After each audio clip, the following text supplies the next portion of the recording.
Bonjour à toutes, bonjour à tous. Nouveau journal des produits de bourse de l'Obsa, journal du vendredi 22 novembre avec en Europe les marchés qui attendaient jeudi un petit geste de la part du président de la BCE, un taux de dépôt négatif. Voilà ce qu'espéraient les groupes bancaires. Mais malheureusement, Mario Draghi, le président donc de la BCE, n'a pas donné ce petit coup de pouce, estimant que l'économie de la zone euro n'avait pas encore besoin de cela.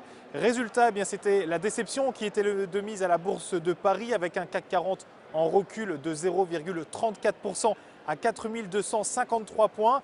Alors parmi les baisses les plus fortes, on notait celle d'Atos, moins 4,09%, celle du groupe aéronautique EADS, moins 1,48% à 51,41 € EADS, qui pourrait supprimer 20% de son effectif. Airbus Défense et Aerospace, 20% de cet effectif, soit plus ou moins 8000 emplois.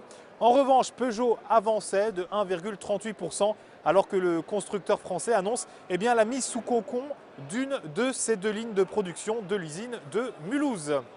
Aux États-Unis, maintenant, la journée de jeudi était marquée par ces prévisions signées Goldman Sachs.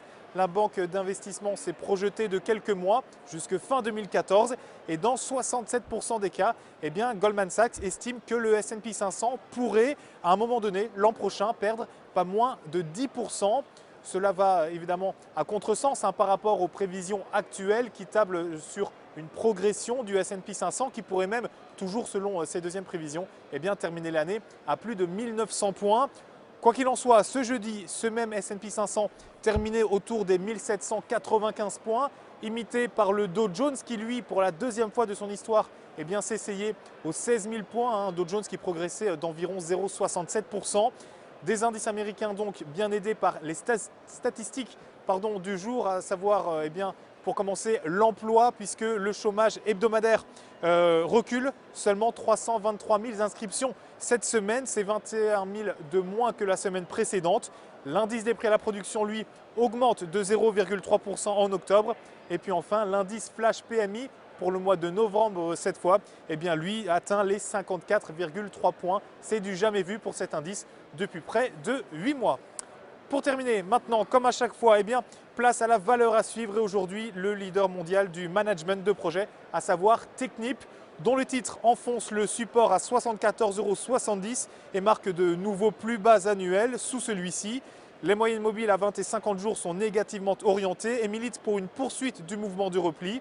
Le RSI se situe sous les 50 € et ne montre aucun signe de retournement.